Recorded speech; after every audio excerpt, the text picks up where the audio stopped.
Há uma substância que já foi classificada como enteógeno pela legislação de vários países. Seu nome é dimetiltriptamina, ou DMT. E ela está nesse momento no seu corpo. E não porque você tomou alguma coisa ou buscou isso, mas porque o seu organismo produz naturalmente. No sangue, no plasma, no líquido cefalorraquidiano, nos pulmões e na glândula pineal. Ela produz estados de consciência descritos como os mais intensos. Estados esses já documentados pela ciência. E a questão que a neurociência está tentando responder agora não é o que o DMT faz com o seu cérebro, mas porque o seu cérebro a produz. Em 1990, o psiquiatra Rick Strassman obteve a primeira autorização federal dos Estados Unidos para produzir pesquisas clínicas com substâncias psicodélicas, antes restritas, proibidas. E a substância escolhida foi o DMT. Durante 5 anos na Universidade do Novo México, o Strassman conduziu uma pesquisa com mais de 60 voluntários saudáveis, administrando o DMT de forma intravenosa.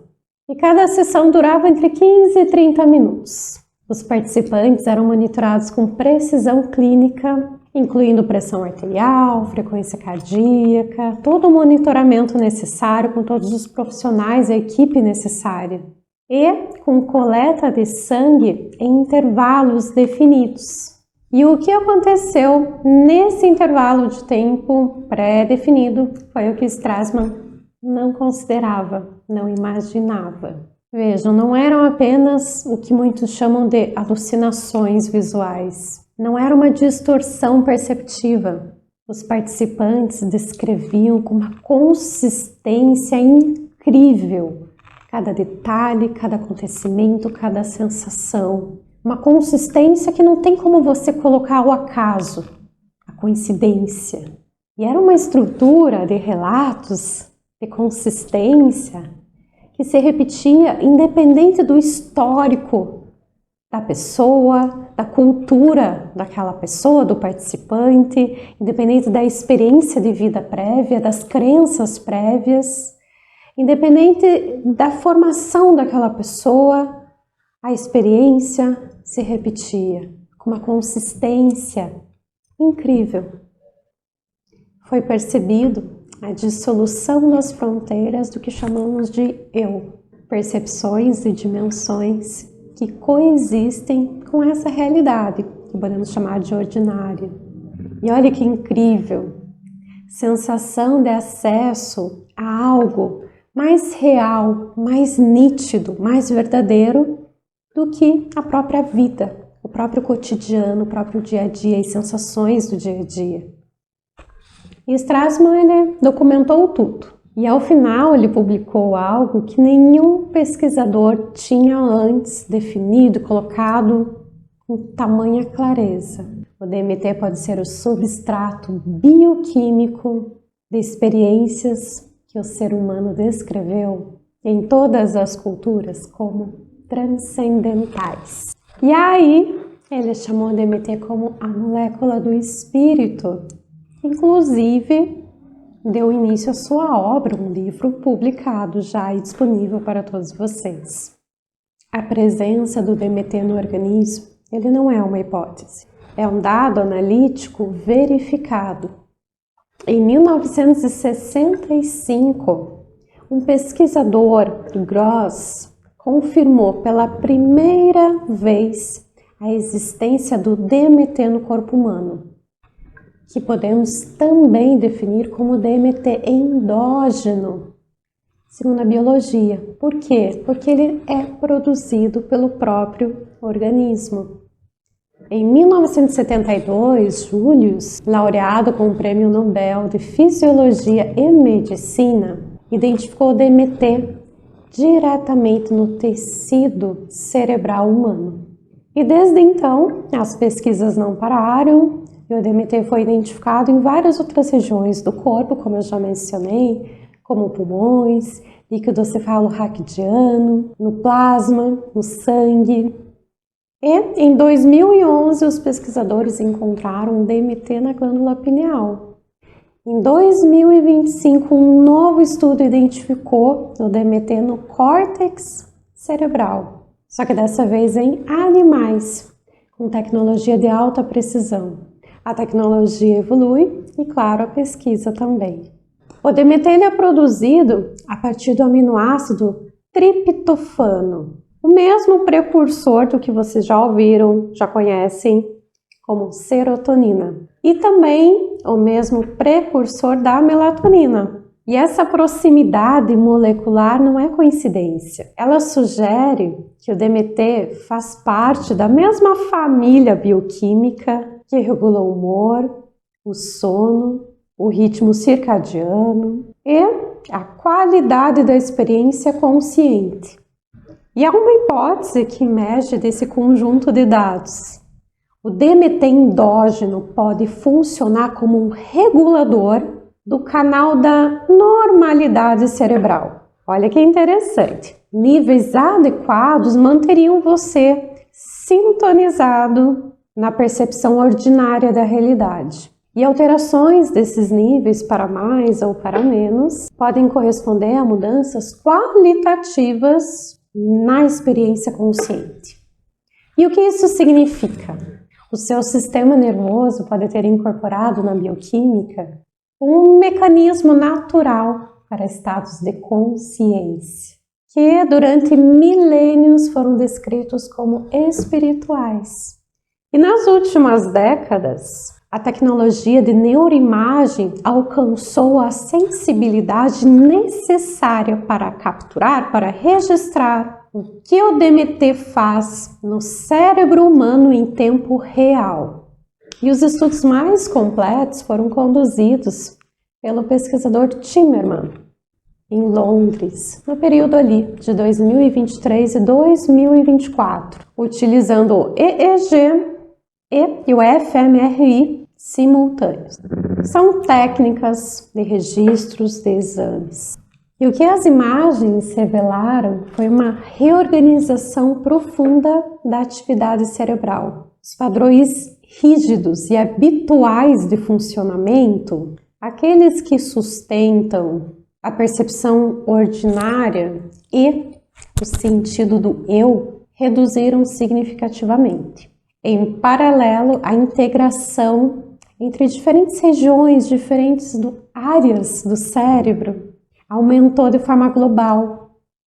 Uma integração, uma conexão. Regiões que normalmente operam de forma separada, de forma modular, passaram a se comunicar com uma intensidade fora do comum, antes não registrada pela ciência.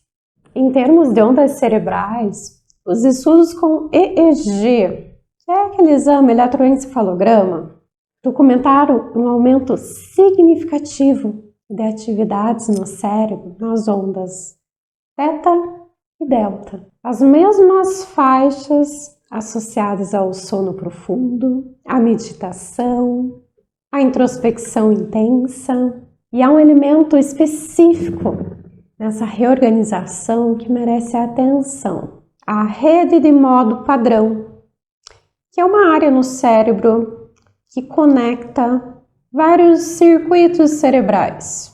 E essa rede ela está ativa quando você pensa sobre você mesmo, planeja o futuro, revisa o passado, define os limites entre você e o resto. É a base neurológica de identidade individual. E, sob o efeito do DMT, a rede, de modo padrão, se desestrutura. E é exatamente durante essa desestruturação que os participantes narraram o que chamamos de dissociação do ego, a sensação de que as fronteiras do eu se dissolveu em algo maior. E percebam aqui, a neurociência não está descrevendo uma ilusão, está documentando um processo real, mensurável e reproduzível. E por que, quando o DMT vem da ayahuasca, o efeito dura horas? O DMT isolado, somente o DMT, sem a composição total da ayahuasca, se ingerido pela via oral, ele é imediatamente degradado pelo seu organismo, antes de chegar ao cérebro. E há uma enzima responsável por essa degradação, que se chama monoamina oxidase, o MAO. E é aqui que a formulação da ayahuasca configura como, digamos, uma sofisticação bioquímica, que muitos pesquisadores ainda estudam e com espanto. O chá da ayahuasca ele vai combinar duas plantas, uma que vai trazer o DMT. E nós temos também um cipó na composição da ayahuasca. Muitos conhecem como jagube, mas há um nome científico também, o cipó Banisteriopsis capi, que contém compostos chamados de B-carbolinas, armina, armalina e tetrahidroarmina. E as B-carbolinas são os inibidores da MAO, da enzima que degrada o DMT. Traduzindo, elas destruiriam a enzima que degradaria o DMT no seu trato gastrointestinal e impediria a chegada até o cérebro.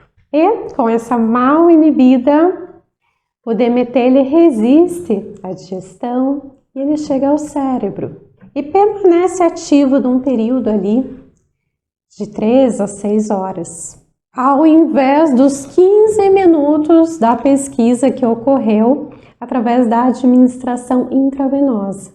Ou seja, maior tempo ali biodisponível no organismo.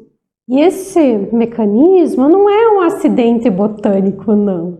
É uma interação bioquímica entre duas plantas que de forma isolada não produziriam o mesmo efeito. A combinação precisa, na proporção certa.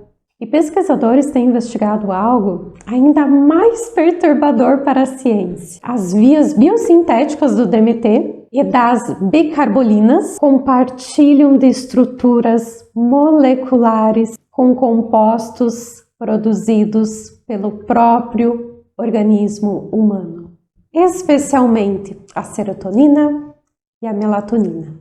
E qual que é a hipótese que emerge? Pode haver uma relação coevolutiva entre essas espécies vegetais e a bioquímica humana.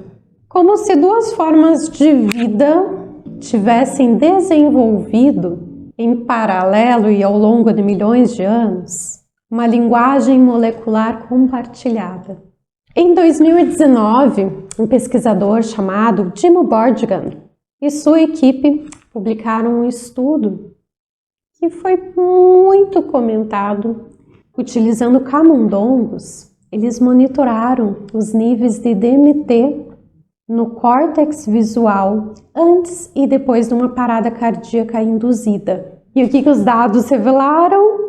Que houve um aumento significativo do DMT após a parada cardíaca. O DMT endógeno, produzido naturalmente pelo corpo desses animais. Digamos que o organismo, dentro do que eles chamam de colapso sistêmico, por conta da parada cardíaca, ela ativou o DMT e não diminuiu o DMT. Liberou mais da molécula de metiltriptamina e não menos.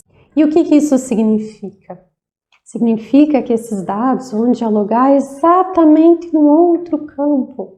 Vocês já ouviram falar como EQM, experiências de quase morte. Campo esse que também é estudado pela ciência, mas que a ciência convencional ainda não conseguiu delimitar, explicar, registrar dentro dos seus padrões tradicionais. O pesquisador Marshall e sua equipe, lá no ano de 2020, mapearam a fenomenologia das EQMs em uma escala de análise sistemática. O padrão que emerge de todos os relatos, independente da idade, das crenças, da cultura, da forma de viver, da expectativa de vida, expectativa quanto à experiência, do contexto clínico, da religião, tudo isso, independente de tudo isso. Os relatos são consistentes. Saída do corpo e percepção do ambiente através de um ângulo externo, amplificado. Também o que muitos descrevem como um túnel, uma faixa de luz, algo muito luminoso. Encontro com presenças significativas. Revisão de vida, sensação de fronteira ou limiar. E, quase que universalmente, uma transformação profunda e duradoura na percepção da morte e no significado da existência. A sobreposição fenomenológica, dentro extraídas desses relatos de EQM, se unidas a tudo que foi documentado na pesquisa de Strassman com o DMT, hoje é uma das correlações mais estudadas quando o assunto é neurociência da consciência. Dois estados que poderiam ser radicalmente diferentes, segundo o ponto de vista da ciência, um induzido quimicamente, outro espontâneo por conta de uma morte clínica, mas produzindo estruturas de experiências que se sobrepõem com consistência, que não pode ser atribuída ao acaso. Pela ciência, a interpretação de todos esses dados ainda estão em aberto, mas todos os dados estão documentados, estão registrados. E o que se sabia antes da ciência? Milênios antes de qualquer equipamento, antes dos primeiros estudos clínicos de Strassman, antes da identificação química, que deu nome, como DMT, identificou a molécula, diferentes tradições ao redor do mundo desenvolveram práticas que produzem estados de consciência estruturalmente semelhantes ao que a neurociência agora documenta. Na Amazônia brasileira, o uso ritualístico da ayahuasca precede qualquer registro histórico ocidental. Para as tradições indígenas que desenvolveram e preservaram esse uso, o chá não é uma substância que altera a consciência. É uma medicina que expande a percepção para dimensões da realidade normalmente inacessíveis, dimensões que essas tradições nunca consideraram sobrenaturais, mas sim consideraram naturais, apenas mais sutis. No Brasil, o uso da ayahuasca em contexto religioso é regulamentado pelo CONAD desde 2010, após décadas de estudo das práticas e efeitos. É um dos poucos países no mundo onde o uso ritualístico dessa medicina é legalmente reconhecido e protegido. O que as tradições descrevem como efeito da ayahuasca, que a gente fala ali de dissociação do ego, contato com forças ou dimensões além do ordinário, acesso a conhecimentos que o participante não possuía antes, lembranças, transformação profunda da percepção de si mesmo, encontra no corpus de neuroimagem atual correlatos mensuráveis. Há também um dado de pesquisa mais recente que merece atenção. Van Gordon e colaboradores em 2018 documentaram experiências de quase morte espontâneas em meditadores budistas avançados, sem qualquer substância envolvida.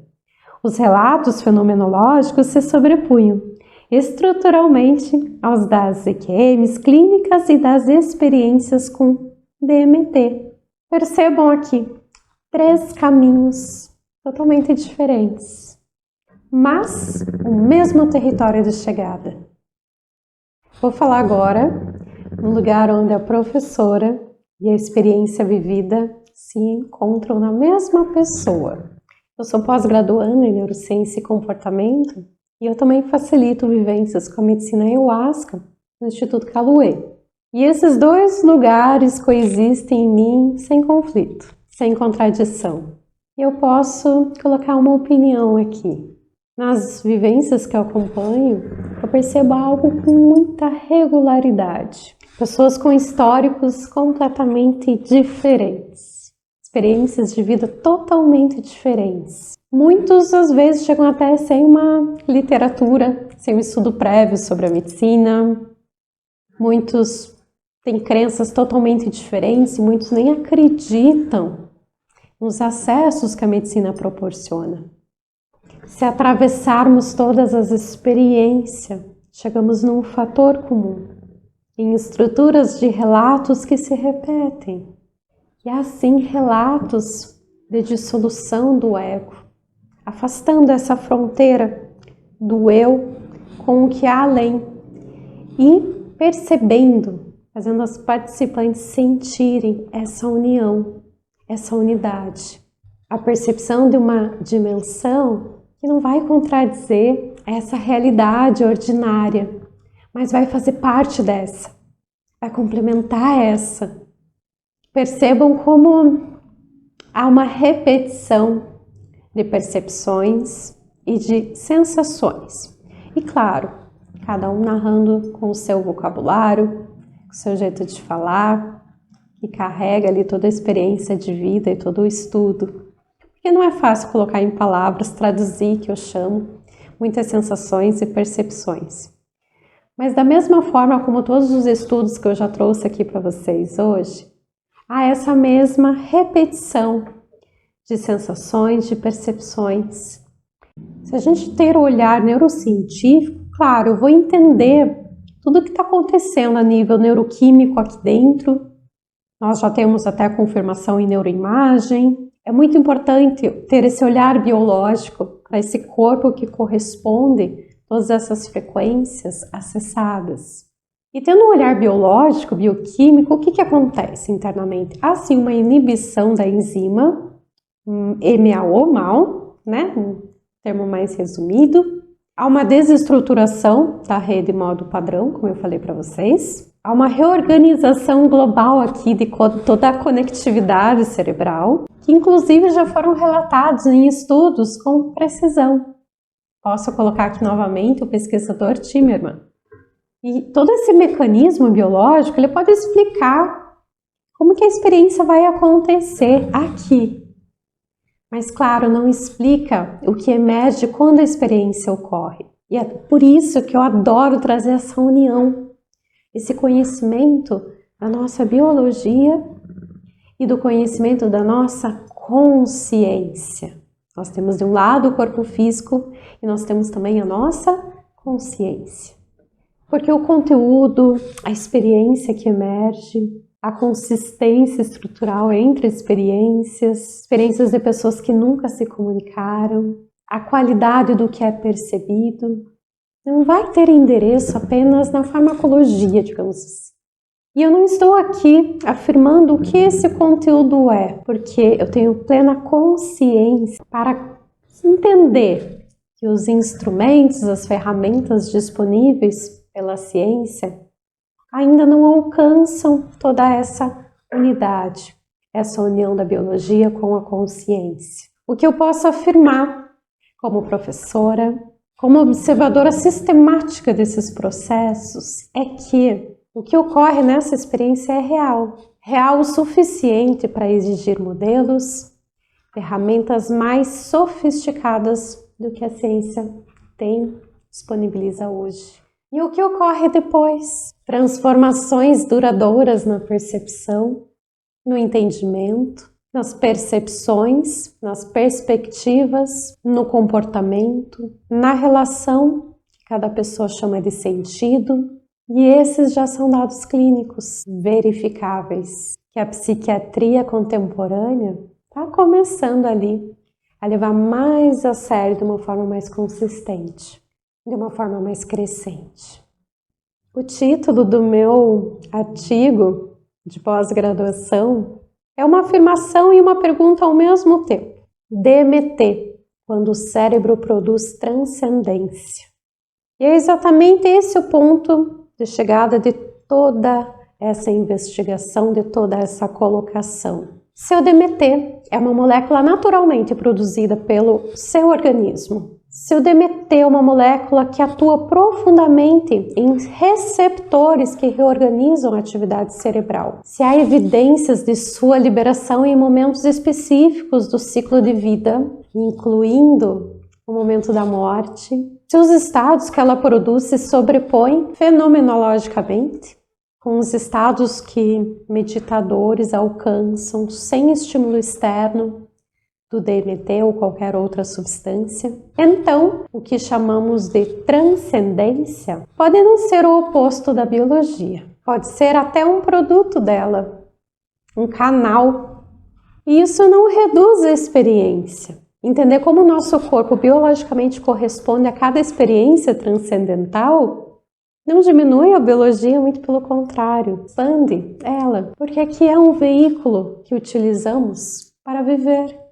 Precisamos compreender esse corpo físico que utilizamos para viver e que é canal para tantas sensações, percepções, frequências, vivências, conhecimentos. Percebam, se o nosso corpo possui um mecanismo endógeno, natural, para estados em que todas as culturas, em todos os séculos, descrevem como sagrado, isso sugere que esses estados não são o que muitos falam anomalias, não são o que alguns colocam como erros do nosso sistema nervoso, não são o que muitos céticos colocam como patologias a serem corrigidas, não são, são capacidades.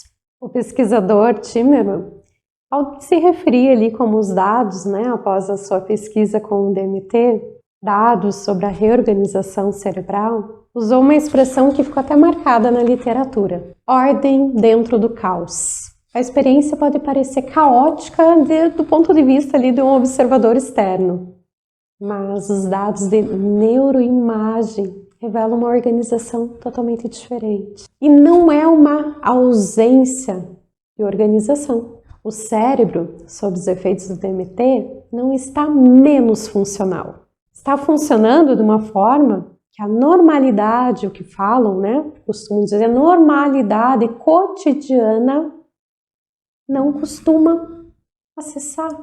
E a ayahuasca, com sua fórmula bioquímica precisa, combina o composto ativo com o inibidor da enzima. Inibidor exato do mecanismo de degradação do DMT. É o instrumento que a tradição amazônica desenvolveu para aprofundar esse estado de expansão, com um cuidado ritualístico, com um cuidado contextual, que a neurociência está apenas começando a reconhecer como uma variável terapêutica relevante. Então, o que acontece com o seu cérebro numa cerimônia da ayahuasca? As becarbolinas do cipó inibem ali a degradação do DMT. O DMT chega ao cérebro. Os padrões rígidos que sustentam ali a percepção habitual se reorganizam. A rede, de modo padrão, que é a rede ali que constrói o senso cotidiano do eu, se desestrutura. A conectividade global aumenta, ondas delta e teta dominam o eletroencefalograma, se a gente for observar. Durante esse intervalo, o que emerge é descrito de forma consistente e transversal a culturas e históricos como uma experiência que não tem equivalente na vida cotidiana.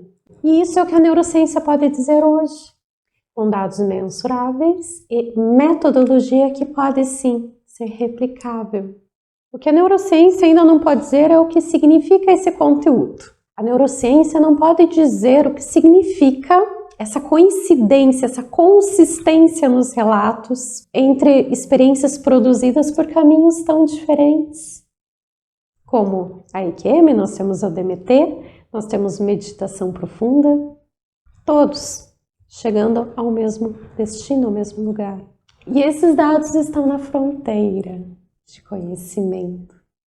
É nessa fronteira que o conhecimento se renova. A pesquisa com DMT, especialmente a investigação do seu papel endógeno, é uma das áreas de crescimento mais acelerado na neurociência atual. O grupo de pesquisa da Universidade Federal do Rio Grande do Norte conduz estudos preliminares aqui, no Brasil. O Colégio de Londres continua com os protocolos do Timmerman. E o debate sobre o que esses dados implicam para a nossa compreensão da consciência está se expandindo para além dos laboratórios de neuroimagem. Se você chegou até aqui, essa pergunta já vive em você.